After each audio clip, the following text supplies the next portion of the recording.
시청자 여러분 안녕하십니까. 1월 23일 JTBC 아침에는 시작합니다. 먼저 오늘 아침 주요 뉴스입니다. 오늘 아침 출근길 무척 춥습니다. 서울 아침 체감 기온이 영하 20도 밑으로 떨어졌고 한낮에도 영하의 추위가 이어지겠습니다. 호남과 제주에는 폭설이 예보됐습니다. 밤사이 충남 서천의 수산시장에서 큰 불이 났습니다. 불은 200여 개의 점포를 모두 태웠는데 다행히 인명피해는 없었습니다. 대통령실과 한동훈 국민의힘 비대위원장의 충돌 사태로 여권 내 혼란이 커지고 있습니다. 후폭풍이 거센 가운데 윤 대통령과 한 위원장이 만날 가능성도 나오고 있습니다. 현지 시간으로 오늘 새벽 2시에 중국 신장 위구르 자치구에서 규모 7.1의 지진이 발생했습니다. 인도와 카자흐스탄 등 주변 국가에서도 진동이 느껴질 정도였습니다.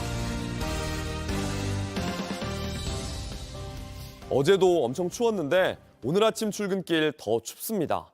오늘 서울의 아침 기온이 영하 14도를 기록했는데요. 체감 기온은 영하 21도였습니다. 호남과 제주에는 많은 눈도 예고됐습니다. 날씨부터 전해드리겠습니다. 윤정식 기자입니다. 오늘 아침 출근길은 말 그대로 추위와 사투입니다. 서울의 아침 최저 기온은 영하 14도, 체감 기온은 영하 21.7도를 기록했습니다. 특히 서울 안에서도 중구는 체감 기온 25.8도를 기록해 가장 추웠습니다. 전국에서 가장 기온이 낮은 곳은 강원도 철원 임남면으로 영하 23.7도, 체감 기온은 28.3도까지 내려갔습니다. 현재 중부와 전북 동부, 영남 곳곳은 한파특보가 발효 중입니다. 경기와 강원, 충북과 경북엔 한파경보까지 내려진 상태입니다. 오늘은 한낮에도 전국 대부분 지역에서 영하의 추위가 이어지겠습니다. 서울 영하 7도, 태백 영하 11도, 대구 영하 2도 등 영하 11도에서 영상 2도 사이로 예상됩니다. 기상청은 한낮 영하의 추위는 내일도 이어질 것으로 예보했습니다. 기온은 모레부터 조금씩 오름세를 보이겠지만 평년 기온을 되찾는 것은 주말쯤으로 예상됩니다. 현재 충남과 호남, 제주 일부 지역에는 강한 눈구름이 유입되면서 시간당 1에서 3cm의 눈이 내리고 있습니다. 눈은 내일까지 제주 산지에 최고 50cm 이상, 호남 서부에 5에서 20cm 이상 폭설이 쏟아지겠습니다. JTBC 윤정식입니다. 밤사이 사건 사고 소식입니다. 충남의 한 전통시장에서 큰 불이 나서 200여 개의 점포를 태웠습니다. 고속도로에선 새 차를 싣고 달리던 탁송차에서 불이 나 전소됐습니다. 박사라 기자입니다. 새빨간 불길이 시장 건물 전체를 가득 뒤덮었습니다. 검은 연기는 주변도 집어삼킬 기세입니다. 어젯밤 11시 10분쯤 충남 서천의 서천수산물 특화시장에서 큰 불이 났습니다. 불길이 심상치 않다는 보고를 받은 윤석열 대통령은 화재 현장에 가능한 인력과 장비를 총동원하라고 지시했습니다. 소방당국은 대응 2단계를 발령하고 불이 난 지 2시간 만에 큰 불길을 잡았습니다. 상주 상인이 없어 다행히 현재까지 확인된 인명피해는 없지만 시장 안 점포 200여 개가 잿더미가 됐습니다. 소방당국은 날이 밝는 대로 정확한 피해 규모와 화재 원인을 조사할 방침입니다. 도로 한복판 자동차에서 불길이 치솟습니다. 어제 오후 6시 30분쯤 경기도 안성시 경부고속도로 안성나들목 인근에서 새 차를 싣고 달리던 탁송 차량에서 불이 났습니다. 다친 사람은 없었지만 탁송차에 실려있던 차량 2대가 불에 탔습니다. 정확한 화재 원인과 피해 규모는 파악 중입니다. 어제 오후 7시 10분에는 서울 성동구 무학여고 앞 도로에서 차량 4대가 추돌했습니다. 앞서가다 넘어진 오토바이를 피하는 과정에서 뒤따르던 차량이 잇따라 부딪힌 겁니다. 이 사고로 운전자 1명이 부상을 입고 인근 병원으로 옮겨졌습니다. JTBC 박사라입니다. 윤석열 대통령과 한동훈 국민의힘 비대위원장의 충돌이 불거지면서 여권의 후폭풍이 상당합니다. 한 위원장은 사퇴 요구를 단칼에 거절했는데 진화에 나서는 움직임도 보입니다. 분열하면 공멸이라는 여권의 공감대가 배경이겠죠. 조만간 윤 대통령과 한 위원장이 만나는 방안도 추진되고 있는 걸로 전해졌습니다. 박유미 기자입니다. 한동훈 위원장은 대통령실에 사퇴 요구가 있었고 이를 거절했다고 밝혔습니다. 제가 사퇴 요구를 거절했기 때문에 구체적인 내용에 대해서는 말씀드리진 않겠습니다. 당은 당의 일을 한 것이고 정은 정의 일을 하는 것이 국민을 위한 정치를 한 길입니다. 한 위원장은 어제 공식 일정을 모두 소화했고 오늘은 국회 본관과 의원회관, 여의도 중앙당사를 돌며 당직자들을 격려하는 일정을 잡았습니다. 대통령실도 숨고르기에 들어갔습니다. 사퇴를 요구한 게 아니라고 했고 이관섭 대통령실 비서실장은 참모들에게 오해를 부를 수 있는 발언을 하지 말라고 지시한 걸로 전해집니다. 총선을 70여일 앞둔 가운데 분열은 공멸이라는 여권의 공감대가 형성됐고 위기의식이 커진 만큼 일단 수습에 나선 걸로 보입니다. 대통령실 관계자는 JTBC에 어쨌든 당정은 공동 운명체라며 조속히 정상화되어서 선거를 잘 치러야 한다고 했습니다. 여권 핵심 관계자는 직접적인 소통을 통해 해결할 기회를 만들도록 노력하고 있다며 두 사람이 조만간 만날 가능성을 언급했습니다. 한편 당내에선 한 위원장과 가까운 친한계와 친윤계의 갈등 양상도 드러났습니다. 의원들의 단톡방에 올리거나 결국은 몇몇이 그런 당의 여론이나 이런 당의 의사를 마치 그것이 당 전체의 의사인 것으로 저는 당을 위해서도 바람직하지 못하고 또 건강한 방법도 아니라고 생각을. 앞서 윤심 전달자를 자처하는 친윤계 의원이 의원 단체 채팅방에 글을 올리며 사퇴론에 불을 지핀 것을 비판한 겁니다. 당정 갈등을 촉발한 김건희 여사의 명품백 수수 의혹에 대한 대처 방법을 두고도 친윤계와 수도권 출마 의원들의 의견이 갈리고 있는 만큼 여권 내 갈등 양상은 완전히 봉합되기는 쉽지 않을 걸로 보입니다. JTBC 박유미입니다. 총선을 앞둔 초유의 갈등. 핵심은 김건희 여사를 둘러싼 명품백 수수 논란으로 보입니다. 공정하지 않은 공천이 걱정이라지만 불공정 공천 대표 사례로는 김 여사의 사과를 요구한 김경률 비대위원이 꼽히고 있죠. 물러나라고 요구한 시점 역시 한 위원장이 김 여사 문제에 입장을 바꾼 뒤였습니다. 하예빈 기자입니다. 친윤계 핵심 관계자는 윤석열 대통령이 한 위원장의 공천 방식에 상당한 우려를 나타냈다며 총선이 사적으로 흐를 가능성이 짙다고 지적했습니다. 특정 인물의 지역구 출마를 깜짝 발표하는 등의 행위가 이른바 사천 논란을 초래했다는 겁니다. 대통령실도 사퇴 논란과 관련해 시스템 공천에 대한 대통령의 강력한 철학을 표현한 거라며 한 위원장에 대한 불만을 그대로 드러냈습니다. 하지만 갈등의 핵심은 한 위원장이 김건희 여사의 명품백 수수 논란에 대해 입장 변화를 보이면서 비롯됐다는 해석이 우세합니다. 한 위원장이 지난주 처음으로 우려의 뜻을 전한 게 도화선이 됐다는 겁니다. 국민들께서 걱정하실 만한 부분이 있었다고 저도 생각합니다. 명품백 수수 사건이 정치 공작이라는 대통령실 입장과 배치되는 부분입니다. 여기에 김 여사 문제를 적극적으로 제기해왔던 김경률 비대위원의 지역구 출마를 한 위원장이 직접 밝히면서 대통령실을 자극했고 더 나아가 마리 앙투아네트를 언급한 건 대통령실의 불만에 불을 댕겼다는 해석이 나옵니다. 프랑스 혁명이 왜 일어났을 것 같냐? 당시 마리 앙투아네트인가요?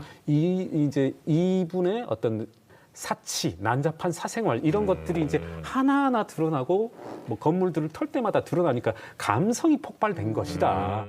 김 비대위원은 김 여사 특검법 관련 일부 대구 경북 지역 의원들이 소극적이라는 취지로 했던 발언에 대해 사과했습니다. 제 거친 언행이 여러모로 불편함을 드린 적이 있었습니다. 하지만 대통령 부부의 입장 표명이 있어야 한다는 기존 입장에는 변화가 없음을 분명히 했습니다. JTBC 하혜빈입니다. 계속 같은 생각. 현지 시간 오늘 새벽 2시 9분 중국 신장 위구르 자치구의 산간지대에서 규모 7.1의 지진이 일어났습니다. 지진은 신장 위구르의 북서부 지역 키르기스스탄과의 국경지대에서 발생했습니다. 아직 알려진 인명피해는 없는데 인도와 카자흐스탄, 우즈베키스탄에서도 진동이 보고될 정도로 지진의 강도가 세서 광범위한 피해가 있을 거로 예상됩니다. 미국 공화당의 두 번째 대선 경선을 하루 앞둔 뉴햄프셔 소식 들어보겠습니다. 이곳엔 트럼프 지지를 선언하려는 정치인들의 발걸음이 잇따르고 있다는데요. 하나 남은 경쟁자인 니키 헤일리 후보가 계속 경선을 이어갈 수 있을지 정해지는 중요한 순간이기도 합니다. 워싱턴 김필규 특파원입니다. 미국 연방상원의 유일한 흑인인 팀 스콧 의원이 뉴햄프셔를 찾았습니다.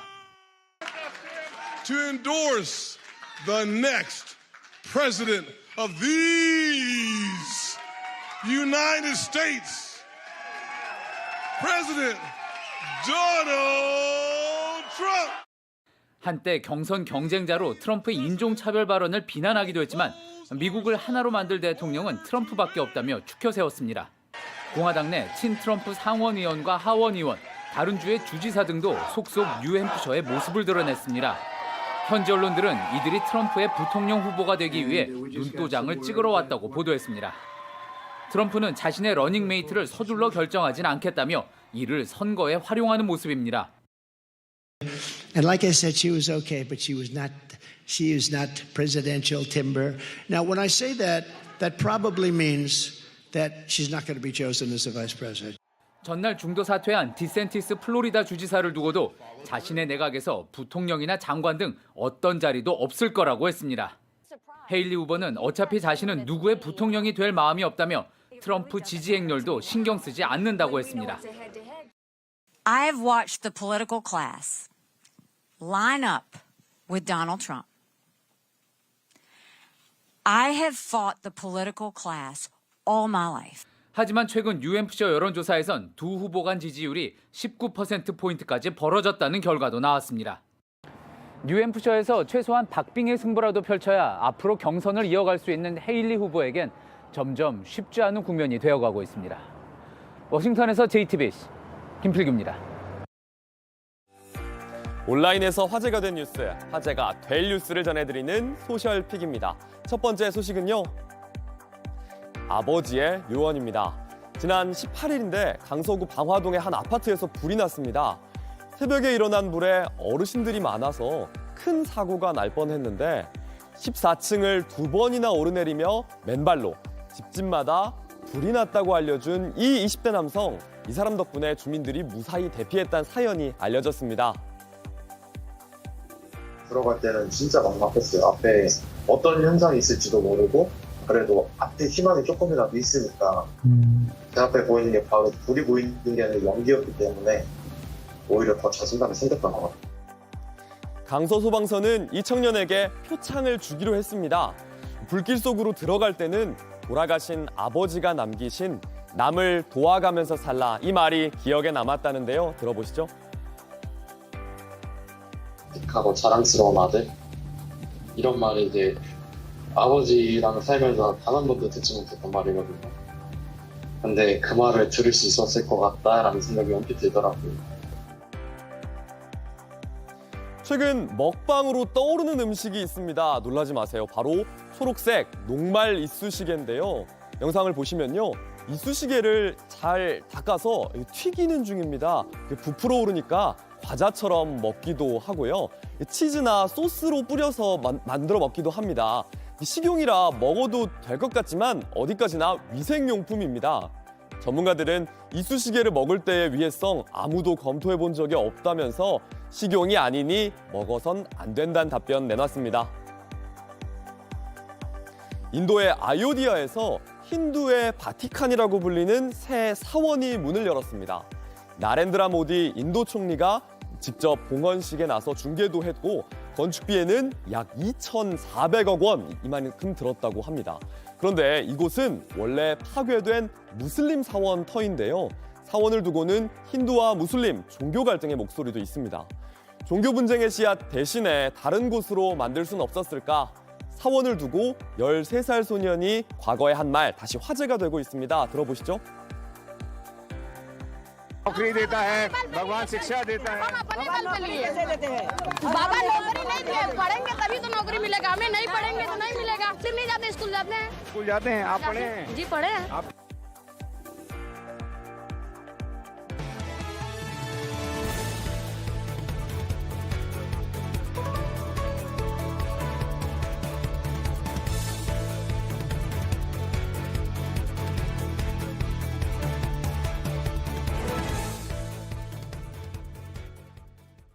이탈리아 밀라노에 관광을 간 한국인이 폭행을 당하고 수백만 원도 빼앗겼습니다. 원숭이를 흉내내듯 인종차별적인 행동까지 당했습니다. 당연히 현지 영사관에 도움을 청했는데 들은 말 황당했습니다. 아무것도 도와줄 수가 없단 말이었습니다. 정재윤 기자입니다. 이달 초 이탈리아 밀라노 꼬르소꼬모 거리로 관광을 간 20대 남성 A씨는 흑인 괴한들의 폭행을 당했습니다. 원숭이 소리를 내면서 다가오는 것도 약간 인종차별적 행동이라고 하더라고요. 100m 전부터 그런 소리를 하면서 미야하고 있다가 막 칭칭충 얘기도 있었거든요. 그때 같이. 8명의 괴한들은 인종차별적 발언과 행동을 하며 A씨를 포함한 한국인 4명에게 달려들었습니다. 목걸이를 채가더라고요. 그 별 넘어뜨리고 눈을 벌려서 거기다 스프레이 뿌리고 또 다른 한 명 거기서 이제 휴대폰을 가져간 거죠. A씨는 3,400만 원 상당의 금품을 도난당했습니다. 이후 현지 밀라노 주재 영사관에 도움을 청했습니다. 도와줄 수 있는 게 없다. 그나마 할 수 있는 건 이제 우리가 뭐 응급실이나 경찰서 위치 정도? 이제 통역 이런 건 아예 안 됐고요. 외교부 측은 영사조력법상 통역 문제는 응급 상황이 아닌 이상 제공해주기 어려운 부분이 있다고 설명했습니다. 결국 A씨는 같이 간 지인의 도움을 받아 현지 경찰서에 신고 접수는 했으나 3주가 다 돼가도록 수사 관련 진전 상황은 전해 듣지 못했습니다. JTBC 정재윤입니다. 남미 에콰도르에서 코카인 22톤, 시가로 1,000억 원이 넘는 양의 마약이 적발됐습니다. 마약이 이만큼이나 발견된 곳은 중서부 로스리오스주 빈세스 지역의 바나나 농장 지하 창고였습니다. 에콰도르 경찰은 단 한 번의 작전으로 압수한 사상 최대 규모의 마약이라고 강조했습니다. 지하 주차장에서 소화기를 뿌리며 중학생들이 난동을 부렸던 사건 전해드렸습니다. 그런데 언론에 알려지면서 오히려 자랑을 하고 집 앞에서 똑같은 행동을 이어갔는데 보다 못한 아버지가 직접 경찰에 알렸습니다. 윤정주 기자입니다. 노란머리 여중생이 친구 2명과 엘리베이터에 탑니다. 여학생 집 앞에 내리는 아이들, 복도엔 이미 다른 친구들이 기다리고 있습니다. 잠시 뒤 엘리베이터 문이 다시 열리고 아이들은 후다닥 올라탑니다. 문 사이로 보인 복도는 희뿌연 소화 분말이 가득합니다. 문틈으로 하얀 가루가 들어오자 아이들도 손을 내젓고 코를 막습니다. 여중생이 자기 집 대문과 복도에 소화기를 뿌렸습니다. 이 여중생 아파트에 소화기를 뿌린 게 처음이 아닙니다. 인천의 한 아파트 지하 주차장에서 중학생들이 소화기 분말을 뿌리며 난동을 부리다 경찰에 붙잡혔습니다. 지난해 연말부터 여학생이 낀 무리 아이들은 이 아파트와 인근 아파트에서 소화기 난동을 벌였습니다. 주민들이 경찰에 신고했고 언론 보도가 이어졌습니다. 여학생 아버지는 타일렀지만 아이는 듣지 않았습니다. 저한테 막 욕설을 하면서 소화기를 갖다 뿌리겠다 이렇게 위협을 하더라고요.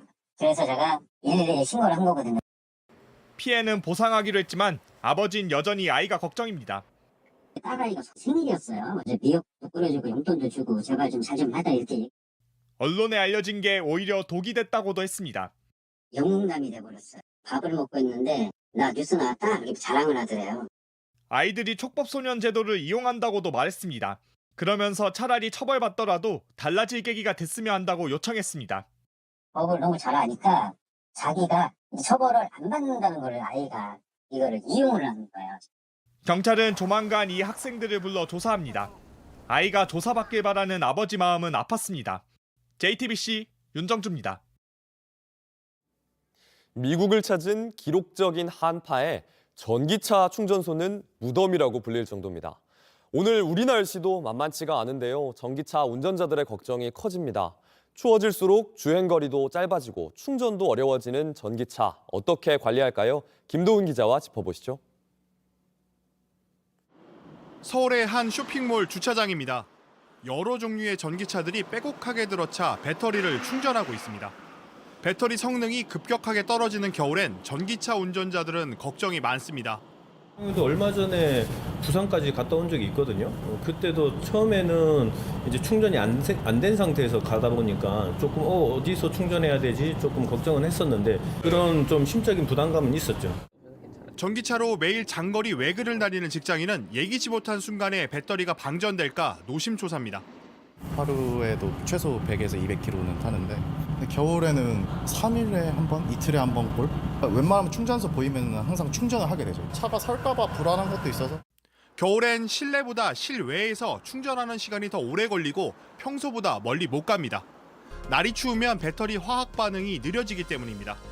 여기다 난방을 켜면 달릴 수 있는 거리는 더 짧아집니다. 한 20-30% 떨어지는 것 같더라고요. 많이 떨어져. 장거리는 조금 힘들어요.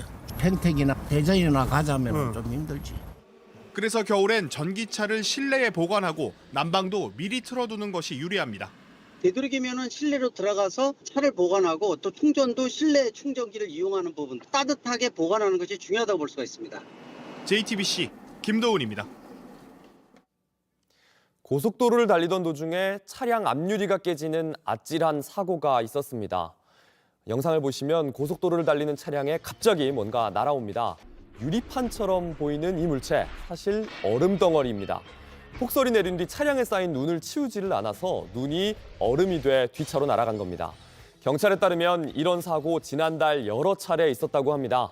경찰이 직접 영상을 공개했는데 차에 쌓인 눈을 치우지 않으면 이렇게 위험한 상황이 발생할 수 있다고 경고했습니다. 끝으로 날씨입니다. 오늘은 북극 한파의 영향으로 한파가 절정에 이르면서 전국 대부분 지역에 한파특보가 내려졌습니다. 부산과 제주 등 일부 지역을 제외하면 한낮에도 전국이 영하의 기온을 유지하면서 종일 춥겠습니다. 충남과 호남, 제주에는 대설특보도 내려져 있습니다. 내일까지 많은 눈이 예상됩니다.